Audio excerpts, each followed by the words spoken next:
Welcome back to Cord Cutting Today, where we break down some of the biggest stories happening in the world of cord cutting. Including today, music is coming back to MTV. We got the full details on what's happening there with the return of music videos for a limited time. Netflix is adding live TV from NASA later this summer. We'll tell you how you may add that. And Disney Plus is getting exclusive sports streaming. These stories and a little bit about Canada wanted to tax U.S. streaming companies. We got some good news there for our Canadian viewers. All these stories and more coming up in a quick second. First though, if you want to read any of these stories I'm about to talk about, I'll put a link to them in the show notes and in the first pinned comment so you can read them for yourself and come up with your own opinions. I'd love to hear from you. If you're new here, please consider hitting that subscribe button or hitting that thumbs up. Doing one or both lets YouTube know you enjoy what we do here. Alright, let's dive into it.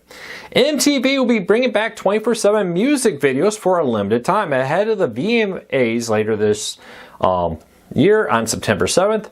For an entire week, MTV2, MTV Live, and MTV Classic will show 24/7 music videos. Now, I suspect most of it will be current content, but MTV Classic hopefully will do some classic music videos there. The main MTV channel will remain unchanged in how it does it, but it's kind of cool to see this a little bit here.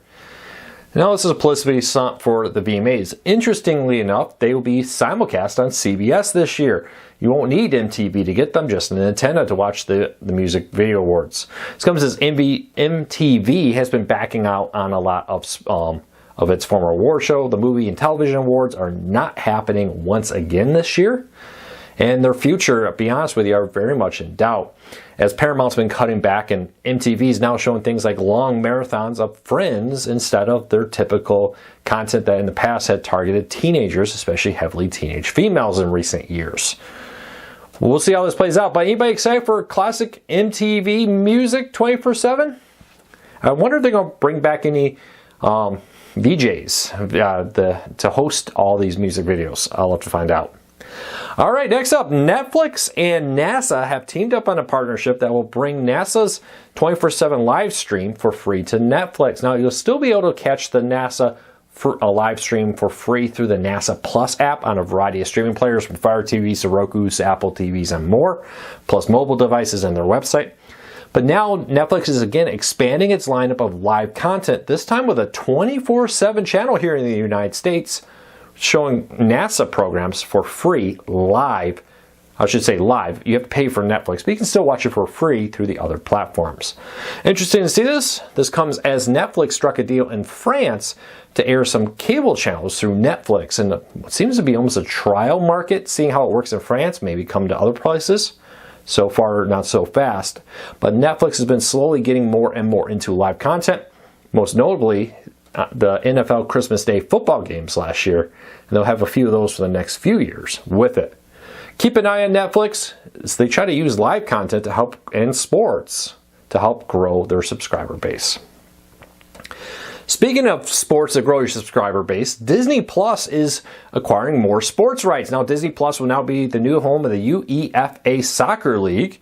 With this, Disney Plus subscribers in 2025 will be able to watch the European Women's Championships across Spanish-speaking Latin America on Disney Plus with this and other places. Now, this will also be available on ESPN and other sources, but Disney's clearly trying to use sports like Netflix's and others to try to grow the Disney Plus brand. We'll see how this plays out, but Disney Plus is now going to be having some exclusive sports. We've already seen this. They had an NFL game, for example, simulcast on there with the, what was it? I forget which overlay they did, but they had a cartoonish overlay on it. But check it out, Disney Plus getting more sports. Now, this is one to keep an eye on. Canada last week imposed a tax on big tech companies, which includes streaming deals. Now, this was a 3% tax levy on Canadian revenue from companies like Amazon, Meta, Google, and Apple, and others out there. This tax would apply to streaming services also. Now, the United States pushed back, cut off talks over this because it said they felt like their companies were being unfairly targeted with this because Canadian companies were not having to pay this tax, but U.S. companies were to offer their services in Canada. Good news for my Canadian viewers, and I see you're our second largest viewer group here outside of the United States. That tax has been repealed for now, and talks have resumed between the United States and Canada. Canada will not be putting a 3% tax on its streaming services and other products for things like if you buy something through Facebook, Google, or other places. So really good news. I'm very excited that they rolled this back. It would have probably caused a lot of problems across the board as companies try to figure out how to properly implement it. We'll keep an eye on it. If it comes back, we'll let you know. But for now, you'll be able to enjoy all these U.S. streaming services without paying the extra tax. All right. Little radio news here, but I thought this was interesting. It does have to do with streaming. The two largest owners of local radio stations across the United States have teamed up. iHeart Radio, which used to be called Clear Channel Radio back in the day, and Audacity have teamed up to bring all of Audacity's local radio stations, over 240 AM and FM radio stations, to the iHeart Radio app. Why is that connected to cord cutting? They got apps on your Fire TVs, Rokus, and others. Now as soon as they make it live, through the iHeartRadio app on your TVs and other devices, you'll be able to stream an additional 240 radio stations from Audacity, along with all the radio stations owned by iHeartRadio, which is iHeartMedia, through the iHeartRadio app, which is the largest owner of radio stations in the United States. Very interesting. Radio is doing something I think we're going to see in television. There's a big push to make this a reality. As radio started to shrink, the bigger players started buying up anyone and everyone they could. Bought all these little radio stations up to grow their number of stations. If the pie is smaller but you own a bigger chunk of it, it helps offset that. Television stations are trying to do the same thing. Owners of local television stations are pushing to get the FCC to allow them to buy up more TV stations in more markets. Kind of the same idea. Well, yeah, television revenue may be shrinking, but if we own more stations, keep an eye on that. I think radio gives a good blueprint on how many TV station owners want to react to the growth of cord cutting and the decline in viewership of live TV. We'll watch it closely, but good news is if you like radio on your Fire TVs, Rokus, Apple TVs, and others through the iHeartRadio app, more radio stations will now be available. All right, if you're a fan of Friendly and you use an Apple TV or iOS, there's some new features coming your way. You'll now be able to have a customizable guide. You'll be able to reorder the channels into a specific order, put your favorite channels up top, for example. This feature, now coming to Apple TVs and iOS, was available on Rokus and others for some time, now available there. Also, Picture-in-Picture for iPad users is now live. You'll now be able to, as you browse the app, have a little picture of the channel you're watching in the corner, allowing you to continue to watch TV as you do other things on iOS devices like iPads. Great news for Friendly TV on this, owners. I get a lot of questions. Roku is in the process of buying Friendly TV. No date for when that will close. Should be very soon, though. Also, hey, if you're a DirecTV customer, and remember, DirecTV Stream has now been renamed to DirecTV. I get quite a few comments. Why are we talking about DirecTV? That's not cord cutting. Well, it is. They have bundled DirecTV streaming under the DirecTV brand. It's just all called DirecTV now.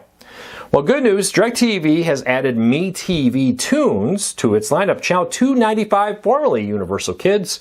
We talked about this last week, but it's now live.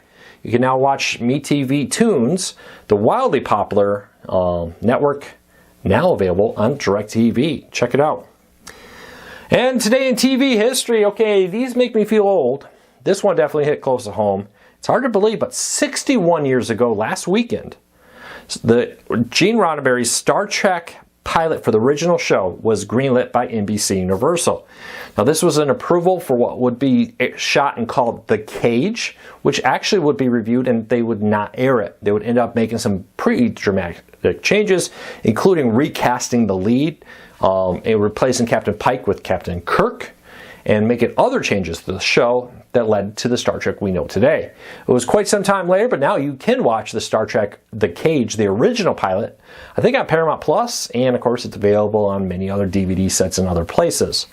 But 61 years ago this week, Star Trek got greenlit by NBC. Hey everybody, thank you so much. I know it's 4th of July week, and many of you are out and about. Thank you so much for your support. Few quick notes here. Hey, if you like what we do, don't forget to hit that subscribe button and hit that thumbs up. Doing one or both lets YouTube know you enjoy what we do here, so they share our videos, and hopefully we can help you break free from the high cost of TV and still watch what you enjoy. But don't forget, we have a free daily newsletter that goes out with all these stories and more in it. You can get it every morning to your email. So if you watch this on a TV or a phone and you want to find these stories later, they're all in that email. Check out the show notes down below. We have a link to it in the description of this video to sign up for the free daily or weekly newsletter. The weekly one's got all just the biggest stories from the past week. Comes out every Monday morning. So check it out. Link in the show notes. I hope you have a fantastic day. If you're going to be gone for the 4th of July, be safe. Enjoy some beautiful weather, hopefully, in your area. I'll talk to you all again tomorrow. I'll be here all week. Take care, everybody.